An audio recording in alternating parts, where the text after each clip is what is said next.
बहुत ही गंभीर विषय को लेकर के आज हम लोग आपके बीच में आए हैं। पहले तो अपना मूल विषय से पहले ये जो हेमंत सोरेन जी की 3 टांग की सरकार चल रही है, उसका घोषणा पत्र का एक लाइन हम आपको दिखाना चाहेंगे। ये घोषणा पत्र है कांग्रेस की,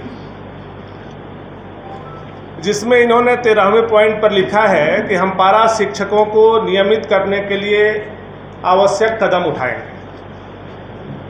और ये हमारे मुख्यमंत्री के पार्टी झारखंड मुक्ति मोर्चा का घोषणा पत्र है, जिसमें इन्होंने पहले ही पॉइंट पर लिखा है कि पारा शिक्षकों को सम्मानजनक सेवा शर्तों के साथ वेतन निर्धारण की कार्रवाई की जाएगी, यानी उनको नियमित किया जाएगा। ये दोनों इनके घोषणा पत्र हैं।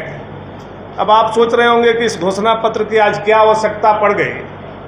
चूँकि आपने देखा होगा आज के समाचार पत्र में एक विज्ञापन निकाला गया है, और ये उस विज्ञापन का मूल कॉपी हम लोग लेकर के आपके बीच में आए हैं।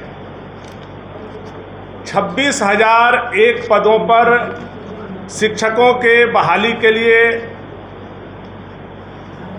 आज समाचार पत्र में प्रमुखता से खबर छपी है। 26,001 शिक्षक के आप बहाली करने जा रहे हैं, तो सबसे पहला सवाल तो ये यहीं से खड़ा हो रहा है कि इसमें नियोजन नीति आपकी क्या है। कौन से नियोजन नीति पर आप 26,001 शिक्षकों को बहाल कर रहे हैं? और जब नियोजन नीति होगा तो उसमें स्वाभाविक रूप से स्थानीय नीति होगी। तो आप बताइए कि आपकी स्थानीय नीति क्या है।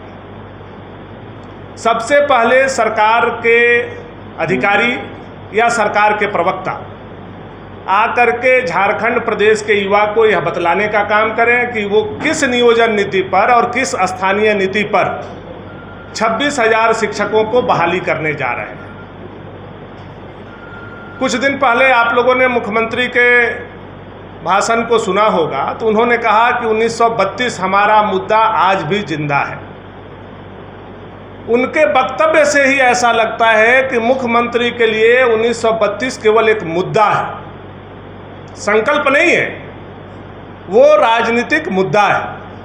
भारतीय जनता पार्टी कोई राजनीतिक मुद्दा नहीं उठाती है, वह संकल्प लेती है। हम लोगों ने संकल्प लिया कि राम मंदिर बनाएंगे, ये हमारा राजनीतिक मुद्दा नहीं था, ये हमारा संकल्प था, हम लोगों ने बनाया। हम लोगों ने कहा कि धारा 370 हटाएंगे कश्मीर से, ये मुद्दा नहीं था, ये राजनीतिक संकल्प था, और ये हम लोगों ने करके देश और दुनिया को दिखाया, धारा 370 हटाया। लेकिन एक मुख्यमंत्री 3.5 साल बाद मुंह खोलता है तो प्रेस में या जनता के बीच में यह बोलता है कि 1932 हमारा मुद्दा है।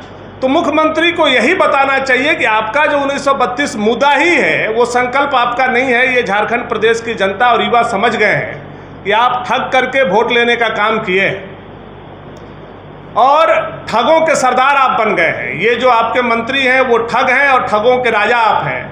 आप कृपया करके यह बताएं कि यह जो नियोजन आप 26,000 लोगों को लेने जा रहे हैं, इसमें क्या 1932 के आधार पर आप नियोजन उन लोगों को दीजिएगा, 1936 के आधार पर दीजिएगा, 1938 के आधार पर दीजिएगा, या किस आधार पर आप दे रहे हैं? पहले तो मुख्यमंत्री को आकर के ये बात स्पष्ट करना चाहिए। चूँकि जो संकल्प निकला है, जो इसमें कहीं के स्पष्ट नहीं है कि इनकी स्थानीय नीति क्या है और इनका नियोजन नीति क्या है। स्थानीयता का परिभाषा अभी तक इन्होंने बताने का झारखंड प्रदेश को काम नहीं किया है।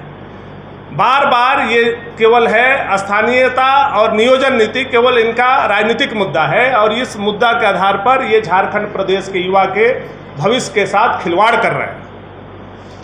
अब आप बताइए कि ये जो 26,000 शिक्षकों का बहाली कर रहे हैं, इसमें एक कंडीशन इन्होंने लगाया है कि केवल जो प्रशिक्षित लोग होंगे, यानी जो टेट पास लोग होंगे, वही इस एग्ज़ाम में बैठे। आप मुख्यमंत्री जी, आपसे ही ये प्रदेश की जनता जानना चाहती है कि क्या 2019 में झारखंड में ऐसा नियम देश के परिप्रेक्ष्य में झारखंड में भी ऐसा नियम बना है कि प्रत्येक साल टेट की परीक्षा होनी चाहिए? अगर ऐसा है तो 2016 से लेकर के 2023 तक टेट की परीक्षा क्यों नहीं की गई? अब 2016 से 2023 के बीच में अगर आप गैर सरकारी आंकड़े देखेंगे, जो हम लोगों को राजनीतिक आंकड़े हम लोगों को मिले हैं, उसमें लगभग 8 लाख लोग बीएड और डीएलएड किए, यानी वो शिक्षक के पात्रता को पूरा करते हैं, केवल टेट के एग्ज़ाम नहीं होने से वो वंचित हो जाएंगे। यानी 8 लाख युवा को जो समानता का अधिकार है नियोजन के लिए, वो आप उसको वंचित कर रहे हैं। वो बच्चे इसमें अपीयर नहीं हो पाएंगे जिनके माँ बाप भूखे पेट रह करके अपने बच्चों को पढ़ाए, बीएड और डीएलएड कराया। उनको टेट की परीक्षा नहीं होने से वो बच्चे इस परीक्षा से वंचित हो जाएंगे। ये बहुत दुर्भाग्यपूर्ण स्थिति है। अभी तक 3.5 साल के दरमियान एक भी टेट का परीक्षा यह निकम्मी और नालायक सरकार ने करने का काम नहीं किया है, जिससे 8 लाख हमारे झारखंड के युवक और युवती वंचित रह जाएंगे। दूसरी बात यह है कि नियोजन नीति और स्थानीय नीति परिभाषित नहीं होने से जो आप 26,000 लोगों को बहाल करने जा रहे हैं, कि क्या 40% लोग के लिए बाहर के लिए दरवाज़ा आपने खोलने का काम किया है? यानी 60-40 का नियोजन नीति के आधार पर आप यह बहाली कर रहे हैं। 60% आरक्षित लोगों के लिए तो चलिए भाई, उनको आप आरक्षण का चूंकि सर्टिफिकेट लगाना है तो वो झारखंड से लगाएंगे, लेकिन क्या 40% जो टेट पास लोग होंगे उनको आप बाहर के लोगों को रखेंगे? चूंकि टेट की जो परीक्षा होती है, हम लोगों की भी जानकारी है, आप लोगों की भी जानकारी होगी, उसमें कोई भी स्थानीयता का मतलब नहीं होता है। इसका मतलब ये है कि जो 40% लोग आएंगे शिक्षक के बहाली में, 26,000 में 40% लोगों की जो बहाली होगी वो आउट ऑफ स्टेट के लोगों के लेने के लिए आप तैयारी किए। यही तो हमारा विषय है कि 60-40 के आधार पर अगर आप ले रहे हैं तो आकर के आज शाम को मुख्यमंत्री को प्रेस कॉन्फ्रेंस करके बताना चाहिए कि क्या वो 60-40 के आधार पर नियोजन नीति के आधार पर ये परीक्षा ले रहे हैं, 1932 के खतियान के आधार पर ये नियोजन नीति का परीक्षा ले रहे हैं, 2016 के नियोजन नीति के आधार पर ले रहे हैं, किस आधार पर ये परीक्षा ले रहे हैं? तो हम लोगों का विषय ये है। जबकि टेट पास अभी आप देखे होंगे किस तरह से तुष्टीकरण की भी राजनीति ये कर रहे हैं। अब हम लोग बोलेंगे तो आप लोग कहिएगा कि आप लोगों को तो भाजपा के लोगों को हर चीज़ में तुष्टीकरण दिखाई देता है, हर चीज़ में हिंदू मुसलमान दिखाई देता है। विषय ये नहीं है। आप भी पढ़े लिखे हैं, समझदार हैं। कुछ दिन पहले अल्पसंख्यक विद्यालय में परीक्षा शिक्षकों की बहाली होती है। अल्पसंख्यक विद्यालय में जिन शिक्षकों की बहाली हुई वो टेट के आधार पर सीधे बहाली ले ली गई। अब एक तरफ अल्पसंख्यक विद्यालय में आप टेट पास लोगों को सीधे बहाल करते हैं और दूसरे तरफ टेट वाले लोगों को आप परीक्षा लेते हैं बाकी विद्यालयों के लिए। तो ये तुष्टीकरण की राजनीति है कि नहीं है, या तुष्टीकरण के आधार पर आप नियोजित कर रहे हैं कि नहीं कर रहे हैं, इस पर भी मुख्यमंत्री को आकर के जवाब देना चाहिए। किसी विषय पर मैंने सुना था कि शेर जो है 2 कदम पीछे खिसका है। शेर 2 कदम पीछे नहीं खिसका है। यह जो शेर है, यह शेर तो पहले मिट्टी का शेर है और उसके बाद यह शेर दुम दबा करके पीछे मुड़ के भाग रहा है। तभी तो आप जो है 40% ओपन ऑफ ऑल करके ये नियोजन करने जा रहे हैं। यहाँ के मूलवासी, यहाँ के आदिवासी, झारखंडवासी युवक और युवती के लिए झारखंड बना है, उनका क्या होगा, उनका भविष्य क्या होगा, यह हम लोगों का विषय है। आप उनके अधिकार को क्यों छीन रहे हैं, क्यों उनको मार रहे हैं, क्यों उनकी जिंदगी को दुभर कर रहे हैं, यह सरकार को जवाब देने की आवश्यकता है।